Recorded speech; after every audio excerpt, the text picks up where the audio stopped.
السلام عليكم ورحمة الله وبركاته. محمود بن منير حياكم الله حياك الله يا أخي العزيز. حبيبي। মাহমুদ বিন মুনির এখন কোথায় আছে? আমি এখন জেদ্দে আছি। আচ্ছা আচ্ছা, জেদ্দা কার কাছে?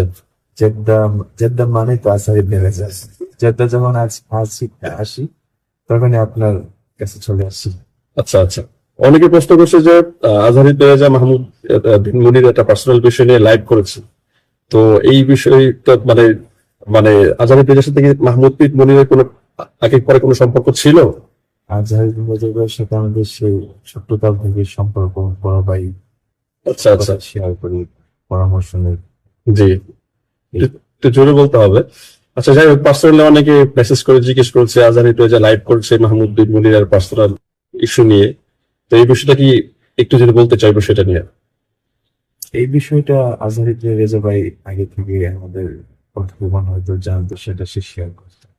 আচ্ছা আচ্ছা, যাই হোক, আমাদের সব ভালোবাসাগুলো হোক আল্লাহর জন্য, এবং প্রত্যেকটা ভালো কাজের জন্য হচ্ছে যে সবাই সবাইকে অ্যাপ্রিসিয়েট করা উচিত, ঠিক কিনা? যাই হোক, তুমি কয়দিন যেতে স্টে করবা? জেদ্দা আমি 3 দিন আছি ইনশাআল্লাহ। 3 দিন। আমরা এখন যে জায়গাটা আছি লোকেশনটা না বলি, জায়গাটা খুবই সুন্দর, ভালো লাগলো। তো তোমার জন্য অগ্রিম শুভকামনা, ইনশাআল্লাহ আল্লাহ খায়রের ফয়সালা করবেন। আমিন। এবং এই যায়। হ্যাঁ, এবং হচ্ছে যে যে বিষয়টা সামনের দিকে চলে আসছে, আশা করি আল্লাহ পাক এটার ইস্তেকামাত রাখবেন ইনশাআল্লাহুল আযীম। সবার কাছে দোয়া চাও। দোয়া চাই সকলের কাছে আমাদের জন্য। আচ্ছা আচ্ছা, দোয়া করুন শুধু তোমাদের জন্য বলতে? আমাদের জন্য, আসার ভাইয়ের জন্য, সমস্ত মুসলিম মুসলিম। আচ্ছা আচ্ছা, আর অনেকে বলতেছে মাহমুদের বয়স নাকি?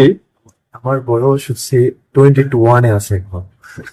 22 তে পড়বে, মানে 17 এপ্রিল। আচ্ছা, তাই না? আমি